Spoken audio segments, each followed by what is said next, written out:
À la une de cette édition, l'Afrique qui honore la France. Le prix Félix Houphouët-Boigny a été remis aujourd'hui à Paris au président français François Hollande. Aujourd'hui 5 juin, c'est également la Journée mondiale de l'environnement. Célébration officielle à l'université Félix Houphouët-Boigny de Cocody. Enfin, les regards sont rivés vers la ville de Kidal, au nord du Mali, où des affrontements ont éclaté ce matin. Madame, Monsieur, il est 19h30, bonsoir et bienvenue dans ce journal. Aujourd'hui 5 juin, Journée mondiale de l'environnement. En Côte d'Ivoire, la célébration officielle s'est tenue à l'université Félix Houphouët-Boigny de Cocody. Le thème cette année est penser, manger et préserver, un triptyque axé sur la lutte contre le gaspillage alimentaire. Juliette Ouéa. Population pas du tout ou très peu informée de l'existence de la Journée mondiale de l'environnement que nous rencontrons ce 5 juin dans le district d'Abidjan. Manque de sensibilisation de la part des autorités ou désintérêt total chez les habitants eux-mêmes, la question reste posée. Je ne sais pas grand-chose de la Journée mondiale de l'environnement. C'est qu'il n'y a pas d'information, il n'y a pas de sensibilisation au niveau. On ne voit pas les acteurs à l'œuvre. Je ne sais pas vraiment ce que c'est. Mon idée, c'est que cette journée, si on devait faire cette journée, ça va consister à sensibiliser ou à parler plus de l'environnement. C'est une journée qui attire l'attention sur les autorités pour pouvoir rendre l'environnement propre et sain. Une indifférence qui toutefois ne perturbe en rien la célébration 2013 de la Journée mondiale de l'environnement à l'université Félix Houphouët-Boigny de Cocody. Pour booster la sensibilisation, des invités œuvrant pour la promotion et la préservation de l'environnement. Miss Monde et Miss Afrique du Sud Environnement 2012. Autour du thème « Penser, manger et préserver », les participants ont exposé sur la lutte contre le gaspillage de la production alimentaire. Il s'agit, à travers ce thème « Penser, manger, préserver », de réduire notre empreinte écologique concernant les pertes alimentaire. Un planting d'arbres à l'espace cabritique et un panel sur les technologies de conservation et de transformation des produits agricoles ont démontré l'importance de l'environnement. Et l'Afrique qui honore la France, le prix Félix Houphouët-Boigny remis officiellement aujourd'hui au président français François Hollande. La cérémonie s'est déroulée à Paris, au siège de l'UNESCO, l'Organisation des Nations Unies pour l'éducation, la science et la culture. Et c'était en présence du chef de l'État, Alassane Ouattara. Franck Kouadio. Le prix Félix Houphouët-Boigny pour la recherche de la paix de l'UNESCO édition 2013 attribué à François Hollande, chef de l'État français pour sa haute contribution à la paix et à la stabilité en Afrique, selon le secrétariat exécutif du prix. En clair, l'intervention de la France début janvier 2013 au Mali aura marqué les esprits. Pour le parrain du prix, le Sénégalais Abdou Diouf, président de l'Organisation internationale de la francophonie, le lauréat a fait preuve d'un courage politique qui devrait inspirer tous les acteurs de la paix dans le monde. Invité privilégié à cette cérémonie, l'ex-président ivoirien Henri Konan Bédié, le président malien Dioncounda Traoré, mais aussi Alassane Ouattara, président de la communauté économique des États de l'Afrique de l'Ouest, tous ont félicité François Hollande pour son engagement. Le prix Félix Houphouët-Boigny pour la recherche de la paix a été créé en 1989 par une résolution parrainée par 120 pays et adoptée lors de la 25e session de la conférence générale de l'UNESCO. Il consiste à encourager les initiatives en faveur d'un monde plus solidaire. François Hollande, récompensé pour sa contribution à la stabilité au Mali où depuis ce matin, l'armée malienne a attaqué les positions du MNLA au sud de Kidal. Fatigués, le regard perdu, ils ont roulé des heures à bord de plusieurs camions dans la poussière jusqu'à Gao. Il y a quelques jours encore, ces Maliens vivaient et travaillaient à Kidal, capitale de l'Azawad, bastion des rebelles Touaregs. Tous racontent la même histoire, le climat anti-noir qui s'est installé dans cette ville, les représailles contre ceux qui ne soutiennent pas le MNLA. Accusés d'être des espions à la solde de Bamako, ils sont des dizaines à avoir été arrêtés, emmenés au poste et expulsés de Kidal. Ils ont dit non. Ils m'ont dit qu'il faut que je quitte la ville parce que je ne suis pas un habitant de l'Azawad, je suis un Malien. Quand ils organisent des marches, ils n'ont jamais vu les peaux noires marcher avec eux. Parce que nous, on fait partie du Mali, on n'est pas de la Zawad. On donne des informations à Gao, on dit aux jeunes de Gao de manifester pour que les militaires maliens viennent à Kidal. C'est pour ça qu'ils nous ont expulsés. Ils ont dit, les Noirs, soit vous êtes pour le MNLA et vous restez, soit vous êtes malien et vous partez au Mali. Ils nous ont emmenés à la prison, on y est resté 3 jours et on n'avait que de l'eau à boire.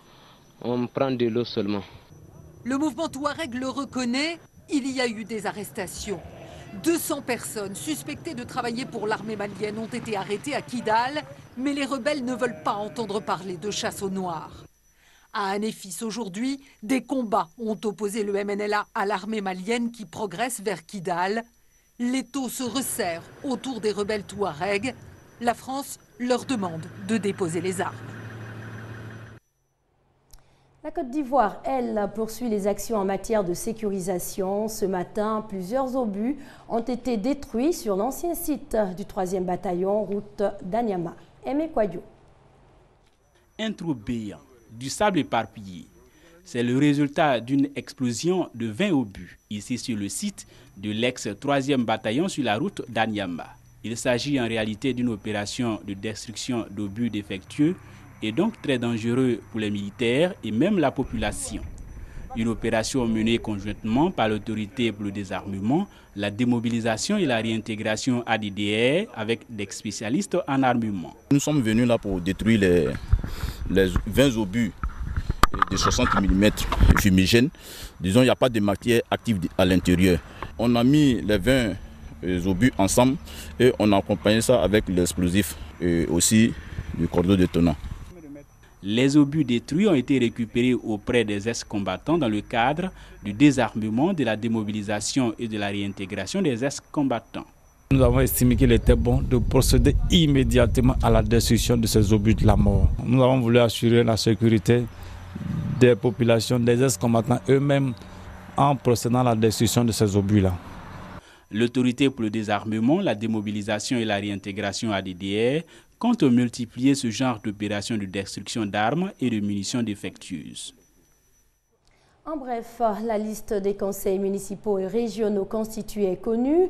Le ministre d'État, ministre de l'Intérieur, invite les préfets à prendre toutes les dispositions pour convoquer sans délai les conseillers à une première réunion. Objectif, enclencher le processus de mise en place des organes des communes et régions concernées. Certification du diamant ivoirien, un autre pas vient d'être franchi. Le système de traçabilité est fin prêt. En clair, l'on pourra désormais identifier les exploitants et authentifier les reçus d'achat et de vente en la matière. Thomas Guessambi. La levée de l'embargo onusien sur le diamant ivoirien. Un vœu cher aux autorités ivoiriennes que le secrétariat permanent créé à cet effet s'efforce de réaliser. Dans la dynamique, une réunion des membres de l'Association des pays africains producteurs de diamants APDA vient de se tenir à Séguéla, une des zones diamantifères de Côte d'Ivoire. Il s'est agi de lancer le système de traçabilité des diamants, une démarche qui exige l'identification, l'autorisation, l'enregistrement des reçus de vente et d'achat. À l'occasion, Thès Fatimata, secrétaire permanent pour la certification du diamant ivoirien, en présence des délégués de l'APDA, a exhorté les acteurs impliqués dans l'exploitation du diamant à se mettre au travail pour la levée de l'embargo. Cyril Kwasi-Blaise, secrétaire général de la préfecture de Séguéla, lui a demandé aux représentants des différents pays de soutenir les efforts de la Côte d'Ivoire. Calvin Chidavou, d'Afrique du Sud, assurant la présidence du processus de Kimberley, s'est félicité des actions menées par les autorités ivoiriennes. Il a d'ailleurs promis faire un plaidoyer à la rencontre prochaine organisée par les États-Unis et l'Union européenne. Il est question à présent de l'IBF, l'association ivoirienne pour le bien-être familial. Cette structure spécialisée dans le domaine de la santé sexuelle et reproductive vient de présenter son bilan. Hamza Diaby pour le compte-rendu. La bonne gouvernance, un des principes majeurs de l'AIBF, l'association ivoirienne pour le bien-être familial. Pour ce faire, un audit des comptes est réalisé chaque fin d'exercice budgétaire. dans le souci d'informer l'ensemble de ses partenaires. L'association vient de présenter ses résultats annuels au titre de l'année 2012, où elle a offert à travers l'ensemble de ses cliniques et de ses centres partenaires plus de 400 000 services dans 12 domaines programmatiques de la santé sexuelle et de la reproduction. Contribuer donc à la réduction de la pauvreté par la promotion de la santé en matière de sexualité et de reproduction, voilà le but de l'AIBF. Cela à travers donc plusieurs actions, notamment la riposte contre les IST-VIH-Sida et l'extension de services de qualité sur toute l'étendue du territoire. L'Association ivoirienne pour le bien-être familial, créée depuis 1979, est la première organisation non gouvernementale de Côte d'Ivoire qui traite de la question de santé et des droits en santé sexuelle et de reproduction. Hajj 2013, les inscriptions reprennent demain, jeudi 6 juin. 6 000 pèlerins sur 7 000 attendus se sont fait enregistrer à la date du 31 mai 2013, suivant les explications de Grace Kando. Depuis le 31 mai, les inscriptions au Hajj 2013 ont pris fin. Sur 7 000 pèlerins attendus, 6 000 ont été préenregistrés. Les consultations médicales et le paiement des droits d'inscription viennent d'être prorogés. L'information est du directeur général par intérim des cultes, Bamba Messamba. Certains avaient terminé les consultations, avaient obtenu leur certificat d'aptitude au Hajj et n'ont pas pu effectuer le paiement. D'autres avaient commencé le processus de consultation et ont pratiquement terminé maintenant. Monsieur le ministre d'État, ministre de l'Intérieur et de la Sécurité, a bien voulu nous autoriser à rouvrir les inscriptions à partir de demain jeudi dans tous les postes d'inscription et tous les centres de consultation pré-pèlerinage sur toute l'étendue du territoire. Pour l'édition 2013, le commissaire de ce 5e pilier de l'islam, Dr Cissé Lousseni, annonce des innovations. Nous allons rapprocher l'encadreur davantage du pèlerin dans un cadre de synergie, c'est-à-dire les autres encadreurs des autres secteurs accompagneront le responsable de groupe dans chaque vol. C'est-à-dire quand il va avoir un vol de 450 places, il aura au moins 15 à 20 encadreurs. Le coût du Hajj cette année est fixé à 2 millions de francs CFA. Le premier vol départ aura lieu le 16 septembre prochain avec le pré-regroupement des pèlerins à la grande mosquée de la Riviera Golfe. Une autre date prorogée, celle concernant la notation des fonctionnaires. À la date du 31 mai, seuls 75% des fonctionnaires ont été notés. Alors le ministère de la fonction publique et de la réforme administrative annonce que la date limite est prorogée au 15 juin, délai de rigueur. Madagascar, le président de la transition André Rajoelina, l'ex-première dame Lalao Ravalomanana et l'ancien chef d'État Didier Ratsirac pourront se présenter à la présidentielle. La Cour électorale spéciale a fini par maintenir le trio contesté. Présidentielle à Madagascar. La Cour électorale a confirmé les 3 candidatures controversées, celle d'Andy Rajoelina, actuel homme fort du pays, celle de Lalao Ravalomanana, l'épouse de l'ancien président en exil, et enfin celle de Didier Ratsirac, ancien président, dont la communauté internationale exige le retrait. Initialement fixées au 24 juillet, les élections pourraient être reportées pour des raisons financières et en l'absence d'un consensus politique.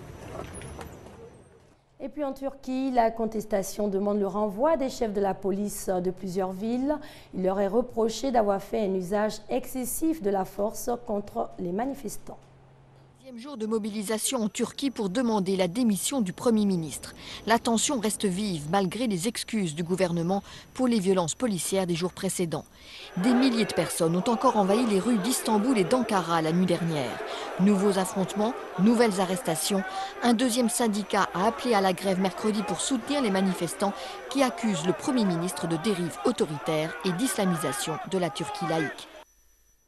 Et on termine avec les relations entre Bruxelles et la Chine qui s'enveniment. Après la décision de la Commission européenne de taxer le solaire chinois, Pékin réplique et lance une procédure anti-subvention visant les vins de l'Union européenne. Bruxelles a entamé mardi un bras de fer avec la Chine. La Commission européenne a décidé d'imposer des taxes sur les panneaux solaires chinois. Son espoir, sauver quelques 30 000 emplois en Europe qui souffrent d'une concurrence qu'elle juge déloyale. Mais la mesure est risquée. Pékin a immédiatement répliqué en lançant une enquête sur les vins européens et agite le spectre d'une guerre commerciale. Dans les rangs même de l'Union, cette décision divise. Plusieurs États y sont opposés, dont l'Allemagne qui parle de grave erreur.